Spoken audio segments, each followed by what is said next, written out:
You ever feel like you're stuck in fight or flight mode, even when you're just trying to make it through the workday or sit through your kid's soccer game? That edge, the hyper awareness, it's useful in a firefight, but it's exhausting when you're at home. Now, picture what life would be like if you had tools to handle the chaos. That's what this episode offers. Barb Thompson is an Army veteran and operational psychologist who spent her career helping elite units and everyday warriors master their mindset. We talk about performance under pressure, rewiring the brain after trauma, and building mental resilience before life goes off the rails. Whether you're facing tough transitions or trying to be more present with your family, this conversation's packed with strategies that can shift the way you deal with stress for good. I also want to take a moment to raise awareness for something deeply important to our community, the Global War on Terrorism Memorial Foundation. This organization is working to build a permanent national memorial in Washington, D.C. to honor the service members, families, and civilians impacted by the global war on terrorism.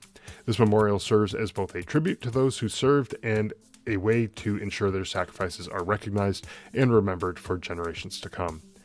If you want to learn more about the memorial or find out how you can support the mission, visit gwatmemorialfoundation.org. Now let's get into today's episode.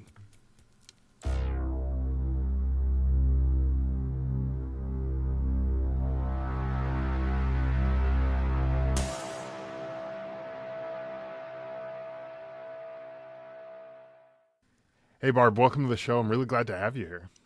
Thank you so much for having me. Yeah, absolutely. I want to talk a little bit about your background and kind of your experiences. You are an Army veteran, turned in psychologist. You have a lot of pieces that are really important to our audience. So I kind of want to get to know a little bit about who you are and a little bit about your background first, if you don't mind just kind of sharing just a quick overview of you and your background. Sure. I'll do the nutshell version and then you Sure. crack it any way you want. Excellent. So I was born and raised in Stillwater, Oklahoma, and got an undergraduate degree in English literature. I'm not really sure what I was going to do with it. I just enjoyed studying, like why people thought and felt the way that they did. And now that I'm a psychologist, you can kind of see how that led in that direction. Sure. Yeah. And then I ended up doing graduate work in psychology. Still didn't really know exactly what I wanted to do. Had a great mentor in graduate school that was like, where are you going to go next? Where are you going to get your doctorate? I had never thought of such things ever. I mean, I really was in a place I had never thought I would be in anyway in the first place. So, but I felt like I knew just enough to be dangerous and I really loved learning. So I kept going and got into a doctorate program. And at the end of that program is when I learned about psychology within the military, and obviously threw my hat in the ring, and it changed my life forever. So I got to live in all different places and learn a lot of different things, and it's been a really rewarding and meaningful experience. Well, and I think people like yourself who get into the military, especially with a psychology background, that is something super important in the military, because I don't know what it is, but we are not doing all that great as far as our mental health condition. Maybe we're just too thick-headed and we don't want to get the help. I don't know what it is, but we need more people like you who are able to, I don't know, crack through whatever it is that's blocking us from either getting the help, admitting that we need the help, I don't know, whatever it is, but to have just someone to be there, to be able to help with whatever these issues are that we might be experiencing. We're losing too many people, quite frankly. And it's something that I feel very strongly about. And I want that 22 a day number, if that's even an accurate number, I don't even know anymore. I want that down to zero. Right. And Yeah. so, people like you who can, be close with the people who are serving and kind of nip it in the bud before it, gets out of control. That's, I think, super important. And part of the reason why I wanted to have you on the show, because I looked a little bit into your background and stuff, and I thought this was super interesting. Someone who I wish I had known you during my time serving, because it would have maybe saved a lot of issues down the line had I had someone, like yourself or, people like that to be able to help out, along the way. But, so You said you got to live in a lot of different places. Kind of overview, like where were you stationed? What kind of places did you get to experience? Yes, my first duty station was at Fort Sam Houston in San Antonio and did a little bit of training there. That was my like pre-doctoral internship. So basically your year of practice prior Okay. to your graduation, you're completing your dissertation and all that kind of good stuff. Really busy year.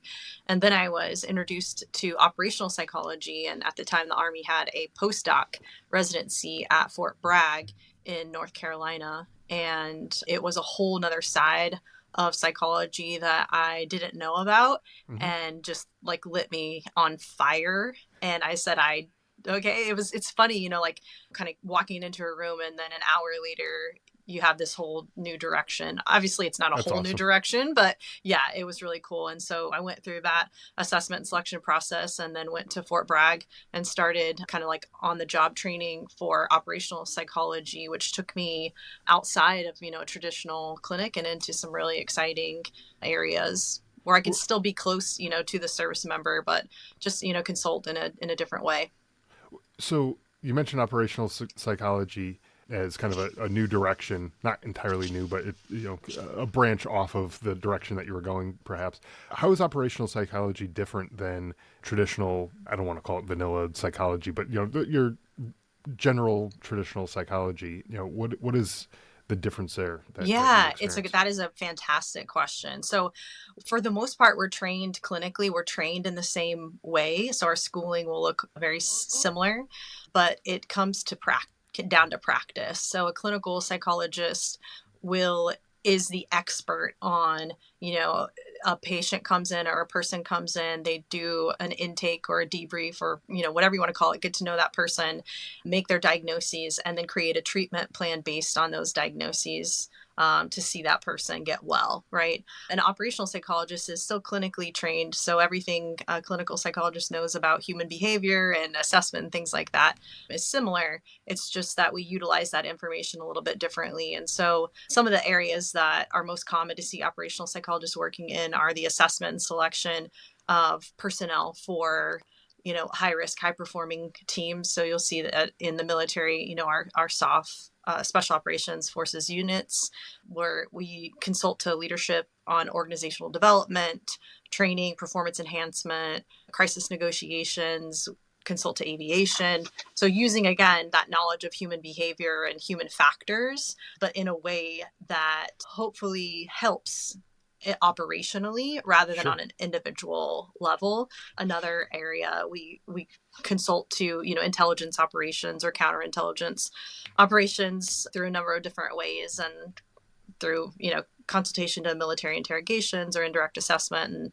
And then another way I think people generally see us is out at the SEER school, kind of SEER psychology, that study of human behavior when you're isolated or, detained. And then on the flip side, the knowledge of what to do with a person upon, hopefully a successful, repatriation. So those are a Right. few of the areas that outside of the clinic, operational psychologists consult with military military units, and there are operational psychologists in other organizations that work in similar functions. All that makes a ton of sense because you look at someone who is going into, special forces or, any of those high risk positions, you always think of them as being certainly physically fit, but man, you got to be mentally fit in order Yeah. to handle those jobs too, right? Yes, Big sure. time. Mm-hmm. And so just like you would have a screening process for physical conditions, you want to make sure that these people are top notch physically. Yeah, why wouldn't you want to make sure that they're top notch mentally as well? Because God forbid they crack under pressure or any of the things that could happen to someone operating in such a high stress environment.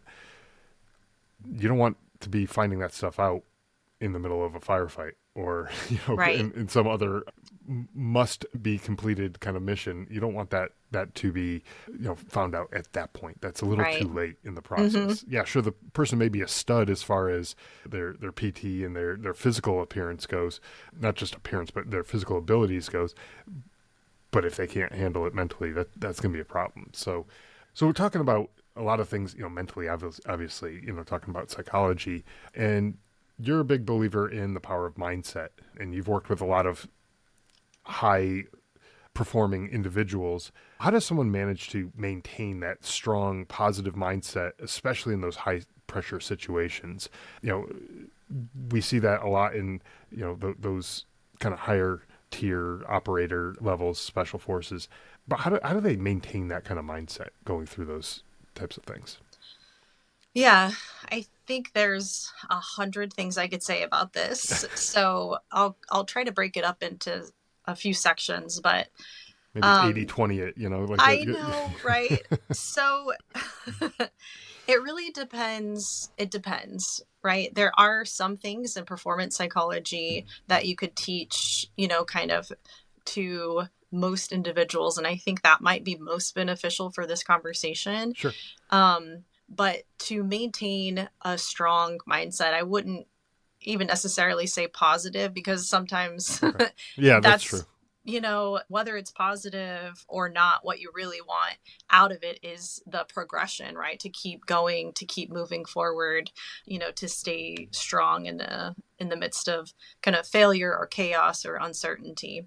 So the human brain is really made for survival, and it likes to make up rules. It likes to make up routines so that decisions are easy. But when you add stress, Hmm. obviously you can see that becomes more and more difficult. Sure.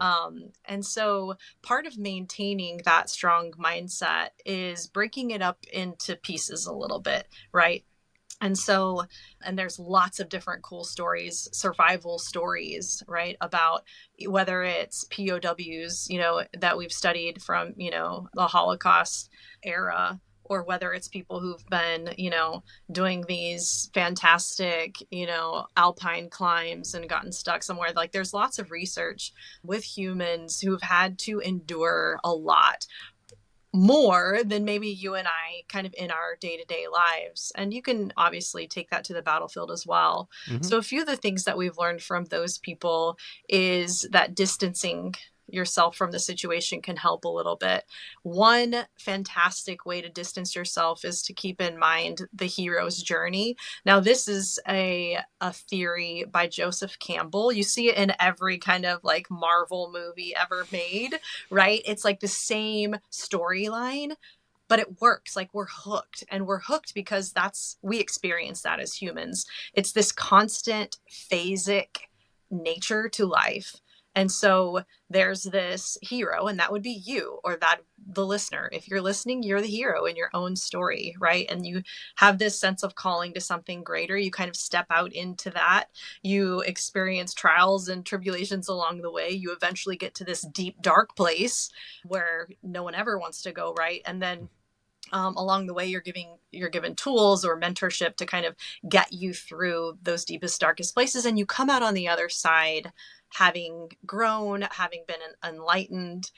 I know, because you've experienced these really deep, dark places, right? Yes. But it's constant, right? So if you can picture yourself on that loop, then it helps distance you from the current situation, the moment you're in.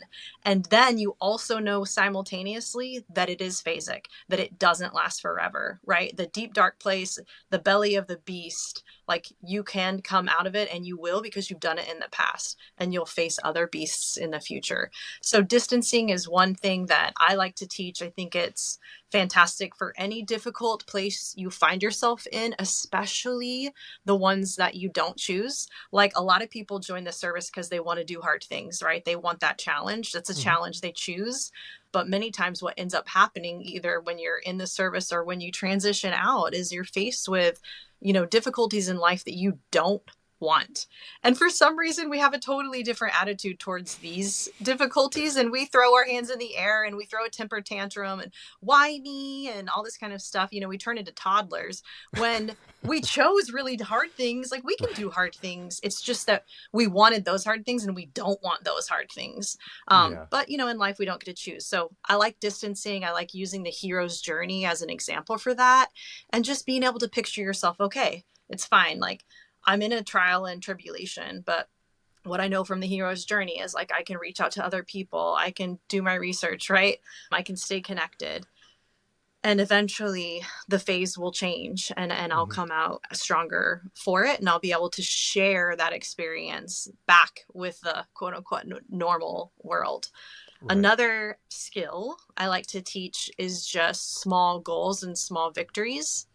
So, for example, if you are, whatever your metaphor is for running a marathon, I'll use marathon as a metaphor for life. But let's say that you're in a pretty chronic situation, then what you want to focus on is not the entire situation, but I'm going to focus on making it to the next mile marker. Hmm. And that's all I'm going to think about. One foot in front of the other, making it to the next mile marker. And then you make it and you're like, yes, I made it to the next mile marker. And that little bit of dopamine is just enough fuel to kind of get you to the next goal, which is probably the next half mile or the next mile marker. Okay. So, really being able to, again, you do a little bit of math when you're not feeling like you're in the best place, make small goals and celebrate small victories. And So sensing, basically, not eating the whole elephant you got in it. one go, Oh, right? The for one bite at sure. a time, right? Yes, it's things, it's simple skills that we've learned, but when the brain is under stress, it tends to be and think a bit emotionally. And so we lose the logic, right? We Hmm. lose the how do you eat an elephant one bite at a time, and then it doesn't make sense to us and we don't know how to apply it to this situation. And that is when you can just reach out to someone else. Hey, like I'm trying to keep a strong mindset. What does this look like to you? Because they already have that distance from the Yeah. situation, right? They already have that perspective. Sense of humor is to a way that we know that people are able to gain perspective through kind of looking at this and say like, oh my gosh, like a couple of years ago I never would have imagined myself in this place, or a couple of years from now I'm going to look back and think that this is pretty funny even though it is so miserable right now. Yeah. So those are a few skills that you can use when you're kind of in the midst of trouble, but work on those, if you can, before Hmm. you hit a bad spot. The way you work on those is using the challenges that naturally come to you daily in a normal life and applying them there, right, as practice, so that when the really hard things come along, you're like, okay, I know what to do. It's going to look different. It's going to feel different, but I do have some tools here Right. in my tool bag. But the greatest skill, it takes some work too, that I've seen work in both, assessment selection, and then people are downrange, or even when, let's say like their child or their wife is diagnosed with cancer, like anything just unimaginable, is doing the work ahead of time to know why you do the things that you do, right? Like at the Okay. end of the day, when you number your days and you say, my life is short, what does it really stand for? Then that is the fuel that keeps people going during really hard times. So Okay. if you can again think through that and think at least 3 layers deep, why am I doing this? Like for assessment selection, we might ask that at the very beginning. And we do it to help them through the process so that they have something to grab onto when things get really bad. And time again, we say, like, how did you get through that moment? It wasn't going well. It was kind of on the fence whether all this effort was going to pay off. And they're like, oh, I remembered why I was doing it. And not just that surface level why, but like, okay, and why is that important to you? And why is that important to you? So try to go like 3 layers deep. But Okay. I could talk on that forever, but those are a few strategies. Yeah, I like those strategies, and they all make sense. Now, I was jotting down some questions as you were talking because it was all good stuff. But one question I had is with the first thing that you were talking about, distancing. I am completely familiar with that. I know exactly what that looks like and have used that myself. But perhaps now maybe I'm thinking of something different. So for in my experience, it was kind of like I had to like put that aside, put that what that negative thing was aside so I can focus on the here and now and handle whatever the situation was in front of me. Now, do I come back? Now I have to come back and pick up that thing that I distanced myself from in that moment and deal with it eventually because I can't just leave it there because that's just going to be a lot of heavy weight that I'm dealing with? Or am I thinking of something different than what you're talking about? Yeah, I think it depends. When I use the word distancing, I just mean like a perspective shift. So Okay. if it's just you in the situation and all you can see is that 5 meter target, by Hmm. using a distancing technique, you're kind of just able to see a little bit of the bigger picture, which sometimes gives you the perspective of Got it. like, okay, in the whole picture, like this is a small piece. Hmm. I Yeah. get it. Yeah, Yeah. I get that now because that 5 meter target when you're standing, yeah, standing 5 meters away, that looks like your whole world. That looks Right. huge. Right. But when you back it up Hmm. to, I'm not even a 30,000 foot, 1,000 foot view, you see a whole lot more, Right. and you see that sliver of that 1,000 foot view is just a real tiny piece of the Right. whole overall picture. And there's, hey, you might be finding some good things out there too. As Exactly. and that's, I Yes. think, the goal that Yeah. that you're talking about. So what I was talking about was something completely different. That was Yeah. what I was talking about was kind of more of a temporary countermeasure for Yeah. That is it is crisis a mode. good exactly. Yeah. Which is something that we teach in like in the moment performance. Like let's say you're going into a shoot house, you Hmm. absolutely have to be focused on what's right in front of you to Yeah. perform well. You can't be thinking about thoughts or emotions or anybody watching or how you're being evaluated. Like any of those internal or external distractions will keep you from doing the job in the moment. But yeah, those are would be two different things. Both effective as far as performance is concerned, but as far as like an overall mindset and a way to look at life, the distancing is a bit more like perspective taking rather than trying to compartmentalize a tough thing. We really, in order to get the most from it, need to embrace it at the end of the day. Yeah. Yeah. Yeah. Exactly. And that I think was where I was getting at because I I had a feeling I was thinking of something different than what you were actually talking about. I love I, it I though. just I just Yeah. wanted to clarify, and Yeah. I'm sure some of the listeners maybe were thinking of something similar as well, and so Right. I want to make sure that we're all on the same page here. But I like that mindset of that distancing. It's almost like you have a picture on your phone. It's like real close to somebody's face or whatever, and then you like zoom out Mm-hmm. on kind of like scroll out or whatever, and you get to see the whole picture. And Mm-hmm. before it was just like that one person, but then you look at it and it's a whole crowd of people, and Right. you realize there's a lot more going on than just that one thing in that picture. So that's a interesting way to think about it, and honestly something I don't think I had thought of before this conversation is to kind of take a step back and just in a practical terms, like I think I get what you're saying now. Just practically speaking though, you want to just be able to look around you and yeah, maybe this one thing is falling apart in your life and you're having trouble with this one area, but look at all the other things that might be good. If you have a family Yeah. and Right.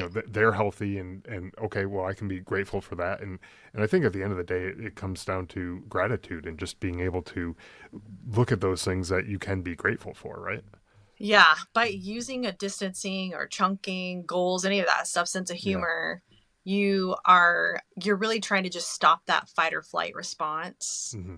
right, to a chronic kind of stress issue. Stop that fight or flight because that's an emotional response in through your amygdala, which is totally an emotional part of the brain, and just lock back into the decision making, the logic that comes when you're able to take a few steps back, take a few deep breaths. And we find that you just have more capacity, that the dots are connected a bit more Hmm. when you can engage that part of your brain also in looking at the problems you're facing.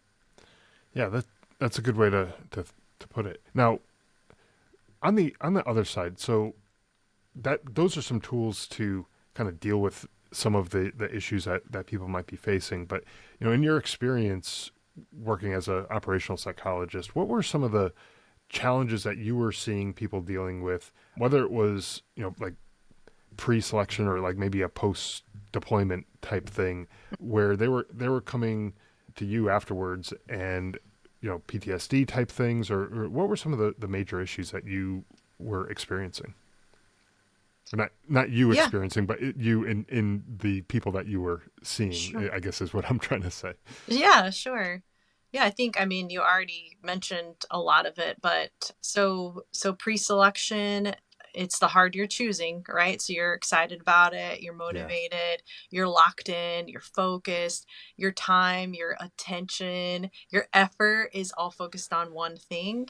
And so that's a more simple way to kind of live life. And it might not seem simple for the people around you, but cognitively, it's more simple than, say, post deployment when it's been very busy or kinetic, or Hmm. there's been a trauma, either, life was lost, that, a loved one, someone you were close with, or there's civilian loss on, on the other side of things. Hmm. There can be a number of things that happen on a deployment, or sometimes it's just like, something catastrophic happens at home and you are just away, and you feel a loss of, there's no sense of control like you would normally have if you were here to help. So there's a number of things that just every human being, no matter how high performing you are or not, you'll face those types of things whenever you raise your hand to do hard things, because there is no way for us to predict what you're going to be exposed to. So there's almost no way to, I guess, the myriad of ways that I've encountered, individuals as they Sure. cross that lifespan of their Yeah. service. I, But I guess that was maybe a bit of an unfair question, because there are so many different people with so many different experiences and so many different reactions to those experiences, and some of them could be, better than others. Even if they were in the same firefight, for example, they experienced essentially the same thing, but they could have two completely different that's right. experiences from their Yep. perspectives, and Yep. that could result in two different, ways of dealing with it. To one person, it could have just been a big nothing, and they're like, oh, it's just another day. And to somebody else, it could have been, well, this could have Life been changing. life Hmm. changing for that Hmm. person. Exactly. Yeah, and I think like, let's, however it is, we don't choose it, right? Like the Right. effect that moment, or those series of moments, or how the years accumulate, many times we don't choose how our brain decides to perceive those. and Sure. and that's important to know. So whether it's that you're having thoughts that, like, that it's just not worth it anymore, or you don't feel safe with yourself, Hmm. or you don't have any connection to other people, or your heart's racing at random times and you don't know why. Like, a number of things can happen that really, I've found that many of the guys are surprised by. We've Yeah. trained them in the best way. They are the best of the best. And still, of course, like, they're humans. Hmm. And, like I said in the beginning, the brain is built for survival, and it's going to take those snapshots of, whatever cues in your environment. And it does that to keep you alive, right? Right. It's all for your survival, but sometimes those things stick with you, and it's hard to make sense of. And I think that's when it's important to, early and often, you want to talk with people, right? Hmm. You want to talk with your buddies. And like you said, everybody has different experiences, but it is good way to stay connected, Sure. which we know buffers stress in every phase of life, is staying connected to other people that you feel close to, and just feeling that support. And then, of course, there are, professionals that will have all kinds of very effective treatment protocols.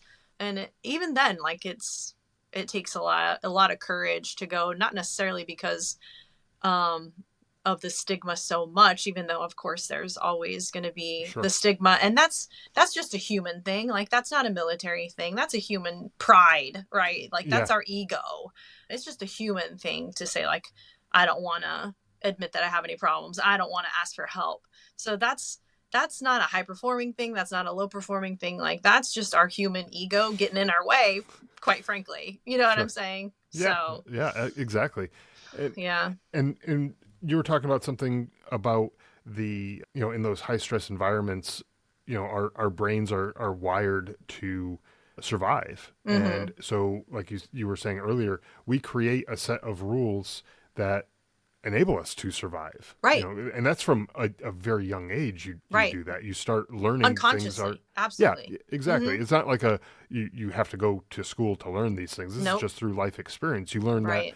this thing is dangerous. Okay, well, don't do that thing Right. because I'm going to get hurt. Or Right. this thing is safe, so do more of that thing because I'll stay safe if I do that thing. That's right. And so those are the types of rules that help you survive just Mm-hmm. every day. I don't care if you're going to the grocery store or if you're walking downtown, Ramadi or whatever. Like, it doesn't Right. matter where you are. Like, Right. those are still things that are currently with you. And unfortunately, you get placed in situations where you might have to do certain things that go against some of those rules that Mm-hmm. you've created to keep yourself safe. Like, Mm-hmm.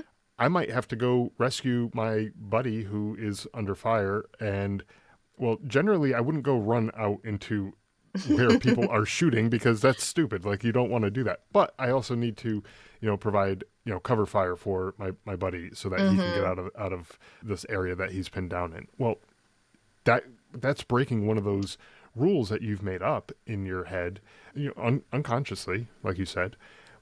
But when that rule gets broken, I have to imagine that there's probably some psychological implications there that maybe you're wrestling with, like how do I reconcile that in my mind, is that something that people are dealing with, or am I kind of Usually it off on just that? looks like some form of anxiety. So, Yeah, like, whenever life is not looking like your brain wants it to look, then you feel anxious. sure. And there are a number of ways that, with help, you can decrease that anxiety. And the great thing I think is always extremely encouraging is that how malleable and changeable the brain is. So, it can be rewired. It just takes time, and effort and repetitions.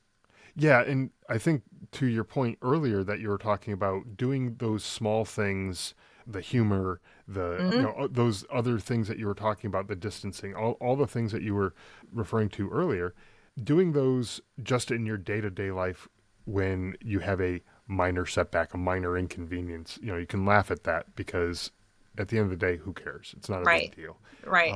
And then But that's a rep. You just got a rep. exactly Hmm. right. That's the point that you're getting across here. You've gotten that point across to me. I'm just kind of reiterating it in case I the love it. the Yeah. listeners are not tracking on that. But I every rep that you do is just like a rep in the gym. Like, if you haven't lifted any weights like for the last 10 years, well, you're probably going to have a difficult time going back in the gym and lifting the same weights that you did when you were 20. It's just not going to Yeah. work the same Right. way.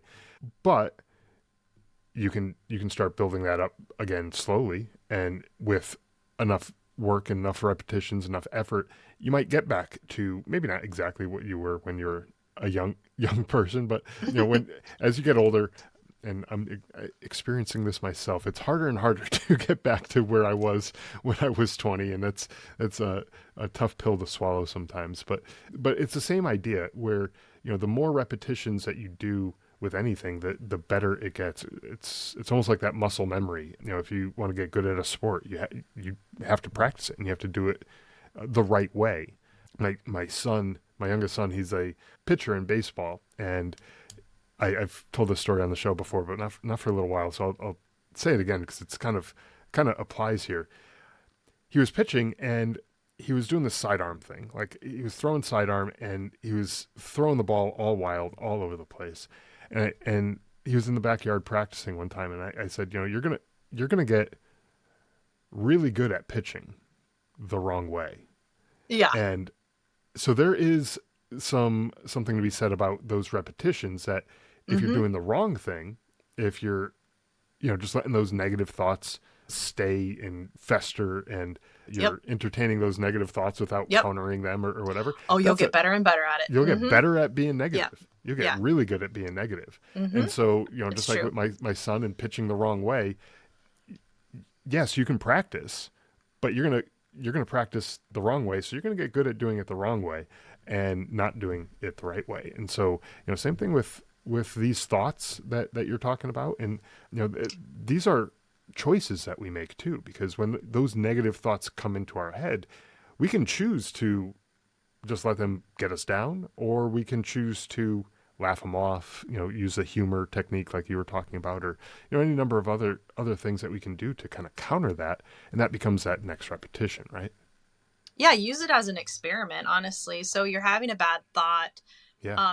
write down the bad thought, right? And then challenge it. Say like, well, what if I'm wrong? Like, what are some alternatives that Yeah. might also be possible, right? And I think challenging your thoughts is a great way to start that change process.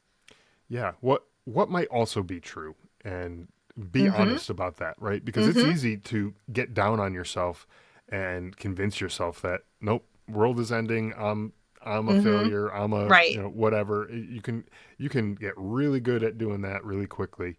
But again, that's that bad pitch that I was talking about. That's Yeah. you can get good at that, but it doesn't mean that it's right. And I've experienced that myself too. And Yeah. I'll be completely honest with that. Like Oh, that's a we all tough have. thing. Yeah. Yeah, we all have. Every Yeah. single person. I don't care who you are. Like with me, like just put the ego aside because it's almost always in the way. Yeah. Like it's Sure. almost always in the way. Are you human? Okay, you've had problems. Yeah. Right. Period. But what I love about change and the body and the brain is like you can do it either way. So you can start by challenging those thoughts that you have Yeah. and playing devil's advocate and looking for alternatives, right? Like you can challenge, you could start in the mind, or you could start in the behavior, right? And act as if, okay, like I'm feeling a certain way, but I'm going to act as if I'm going to behave in the way that I want to feel. So Okay. I'm feeling unmotivated completely. I'm feeling kind of down and depressed, but I'm going to act as if I'm not, which means I'm going to get up and I'm going to go for a walk, or I'm going to call someone who's important to me, right? Or I'm Sure. going to get in that morning jog. I'm going to get my 8 hours of sleep. So I'm going to act as if. So we find that change can actually happen at either end of the spectrum, Okay. whether you're going to start with the brain or whether you're going to start with behavior. So behaviors repeated over time can eventually work backwards and change your thinking, or changing your thinking over time can affect the way that you behave. So that's good news. You can start at either end, whichever end you prefer. Yeah. And both are effective at making change. Well, that's a good thing to know too, because for me, anyways, I a lot of times I feel like it's like I just have to have the thought, and then I have to do something else to kind of counter Mm-hmm. that thought. And Mm-hmm. but maybe there's something I could do on the other end, and maybe even make it so that those negative thoughts don't creep in, at least not as Right. often. Right. And that's a good way to look at it too, right? And like you said, this doesn't it doesn't matter who you are. It doesn't matter if you're special forces. Nope. It doesn't matter if you're a civilian who has never experienced any military life whatsoever. You're going to have a bad day at some point. Hopefully there are fewer bad days than good, but you're going to have bad days. It's just part of the human nature. Things are going to happen to you, and they're not going to be pleasant. So how do you deal with those? How do you cope with those? And I think this is something that, especially in the military and the veteran communities, that we have such a big issue with veteran suicides and marriages that fall apart, and just all Yeah. sorts of issues that people end up having. Right. I almost feel like some of this should be taught early on, Mm-hmm. basic training even level, Mm-hmm. where you give people the tools beforehand, before they experience these Right. high stress negative type situations, and let them be able to use some of those tools that they've learned. Because I Yeah. know when I went through basic training, they taught me how to disassemble machine guns, and I still know how to do it. Like, you Yeah. remember these things, right? Right. And You do. yeah. Yeah. And to your point, so we at the highest levels were like, so these are not boys and girls anymore. They are men and women. Yeah. They've had a life of service already. They've been once at least assessed and selected. They're coming again now, right, to continue kind of Yeah. going up that to the tip of the spear. And at that point, before they would start any of their technical physical training, this is where we would start. We would start with defining your why. We would start with psychology of performance, right? In a classroom, talking, Yeah. right? because that becomes the game changer at the end of the day. Because for most skills, they can be taught. And what we like to do is break all of these kind of mental and psychological I'll just say skills. Well, most people don't think of them as skills. I think sometimes they think you're either like born that way or you're not. Sure. And they are skills. They can be learned. They can be practiced. But yeah, the feedback we got from the individuals kind of going through that experience with us is like, I wish I would have known this earlier. Right. And so there are, I think, efforts to teach it, at a younger and I would say in earlier and earlier phases within the military, at least. I know that it's catching on in fire service. And police have had similar issues with family dynamics and suicides. And so, yeah, it's definitely like, we're going to teach you a lot of skills that are going to make you a professional. And part of the skills we're going to teach you are mental and psychological skills. I would love to see that. Yeah. And it's all about, I don't think honestly, like, it doesn't take a psychologist, in my opinion, to teach these things at every single level. Right. And then you can kind of get into higher and higher levels of these things as people continue to develop in their careers. But certainly that's the feedback we've gotten, is like, I just wish I would have known this earlier. Yeah, and I think that's true with any of these life-changing revelations that we have, that it's like, oh my gosh, I've been struggling with this for so long, and had I just pointlessly known, no pointless. Yeah, I mean there's something to be said for the struggle that it's that you so go true. through. It is useful to some extent. Yes. But sometimes it feels like, oh my, come on, like let's get through this and be done with it. Like, what is the purpose? Especially when you're going through it, it feels like it's meaningless, it's pointless, and it just sucks. It's and like it's never going to end, right? Yeah, it's never going to change. Like you're on a road trip with your family, and your brother just keeps poking you or something, and it's like, oh my god, just stop. Right. Can we just get there already so that stops? It's one of those types of things where you want it over, and had you had those skills and tools and resources before you experience these situations, not to say that it wouldn't still be negatively affecting you, a it's death still of going a to be loved hard. one. It's still going to be hard. Yeah. But at least you have the tools. It's right. Like if you had to build a house without a hammer or saw or backhoe or any of those types of things to get the house built, and you just had your bare hands, I'm sorry, that house is going to be a piece of crap. It's going to suck. You need the tools. And so you have to get those tools in order to be able to use them. And I think that earlier on that those tools can be taught. And again, it doesn't have to necessarily be a psychologist who's teaching it. Anybody can necessarily be teaching it. The earlier on that people learn these tools, the easier of a time those hard times will be for them, I think, going forward. Yeah, and I think it normalizes our negative emotional experiences a bit, so that there's less guilt and shame. And when there's less guilt and shame, then we're quicker to reach out to people. We're quicker to be like open to doing things in a different way or thinking about things in a different way. So that guilt and shame really keeps us trapped in more of like an egocentric, like just thinking about myself or how I'm going to be perceived or what's wrong with me. So I'd love to get away from all that. Yeah, absolutely. And those things are awful traps to find yourself in. And I'm sure any of the listeners who are listening to this right now who are relating to that, they can agree that it's just a terrible place to be.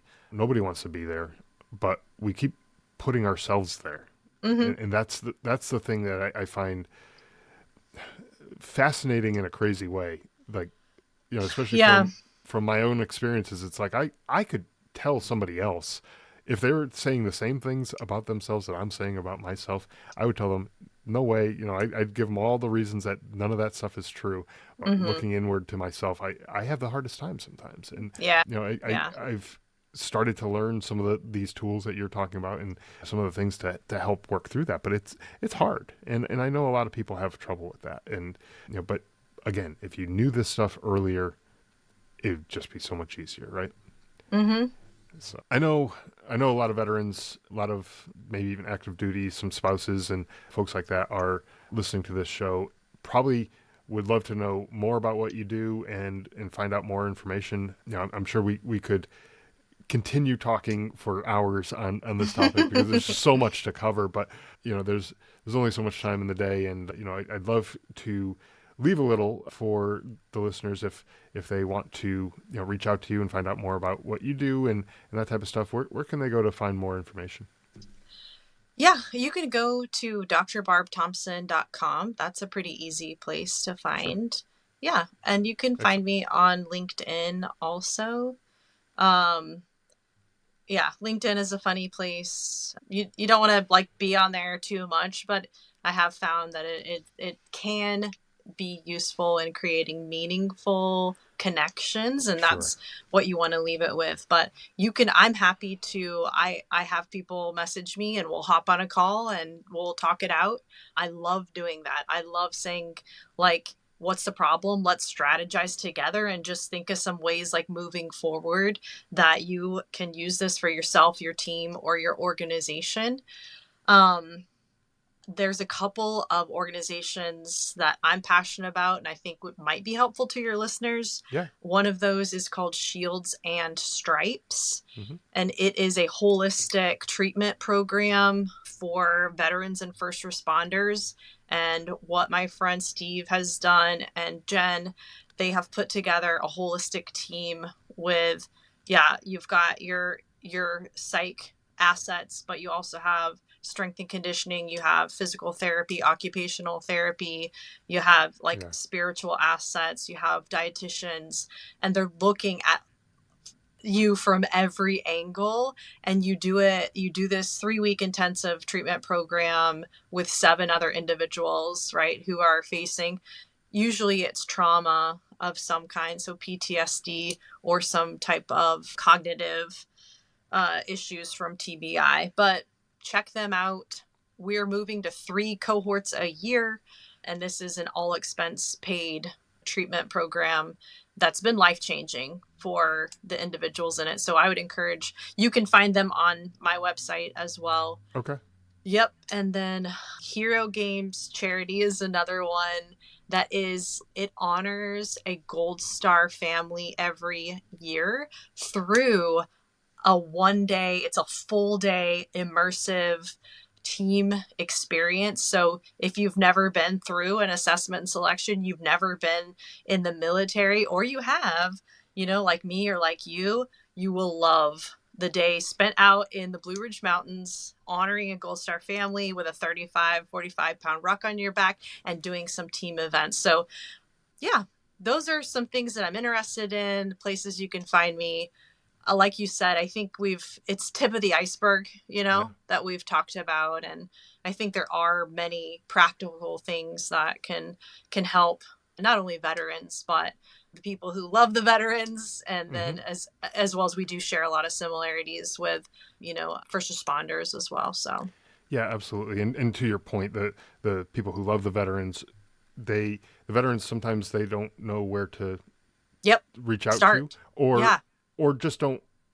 They're I was this way. I was too thick headed, and I didn't want to reach out. that's right. I can Yep. handle this on my own. I can figure it out. Yep. But sometimes a little gentle nudge from a loved one, a spouse, a family, other family member, someone like that, might just push you in the right direction Yeah.